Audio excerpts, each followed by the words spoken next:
Малко е мръсна.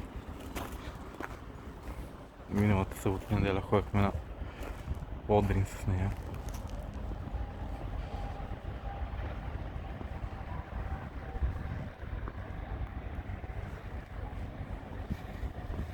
Тук обелен лака малко. Това е най-фрапантната забележка отвънка.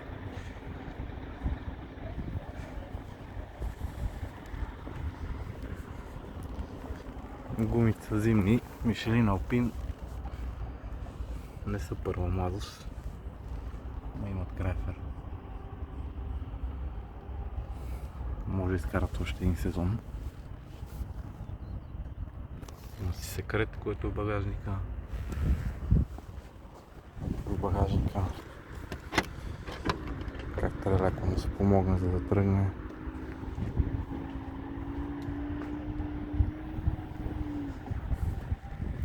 Оригиналните бежеви стелки, изпрани есента и прибрани. Тук някаква автормаркет стелка.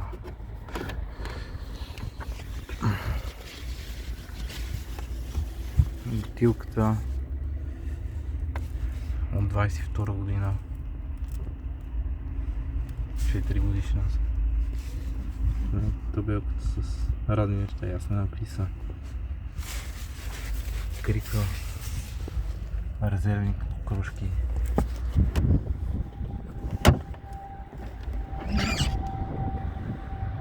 Инструментите.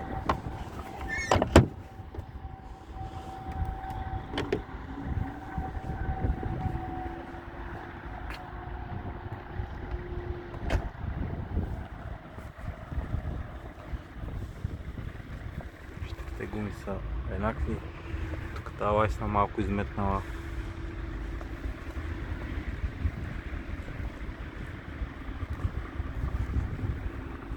Фаровете, както казах, са рециклирани с LED кружки.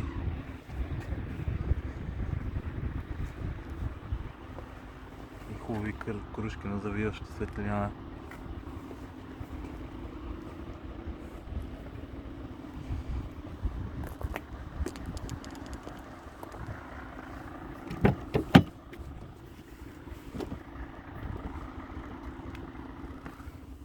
Салончето. Има телефон, тук някакъв оставен. Оригинален.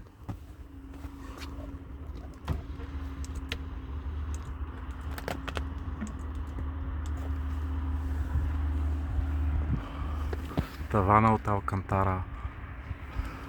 Не е провиснал. Шибидаха си работи.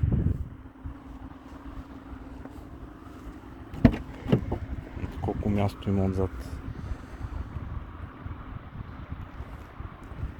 Това е допълнително слагано, не работи. Имам и подглавници без такова някакво дразни.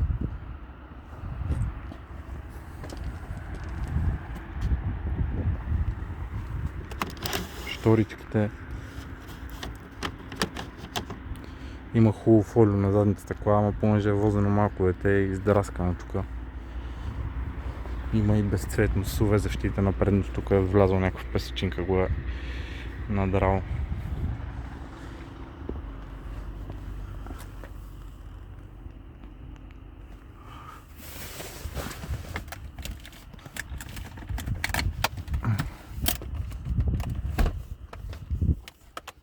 Аптечка.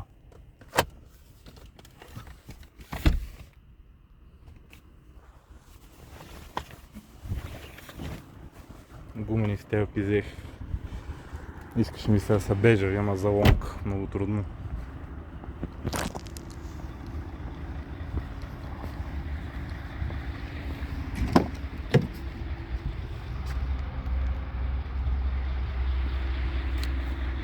Тук стъклото е...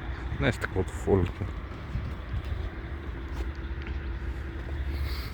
Тия работи си работят.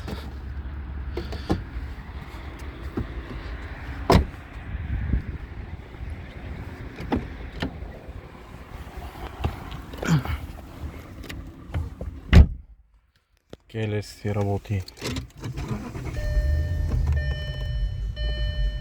Няма проблеми.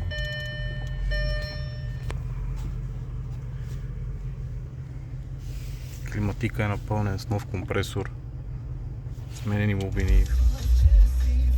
Музиката. Перата също работят. Всичко тук си работи, само трябва да затворя вратата.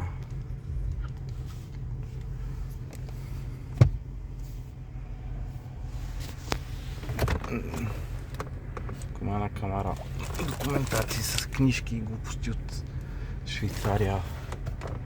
Някакви фактури от предния собственик. Сега още на бензин.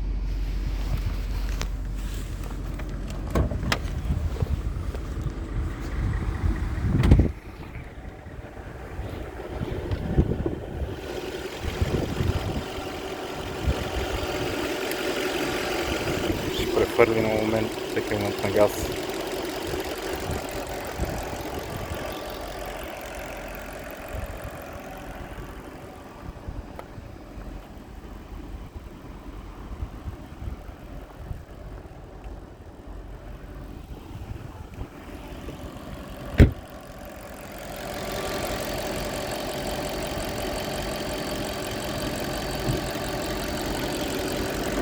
Супер си работи моторчето. Карчи различно. Най-малкото ми е 13, най-голямото ми е 20. Сигурно може и повече, не знам. Така, това е колата. Ето ви фарчета. Да, но ти хареса.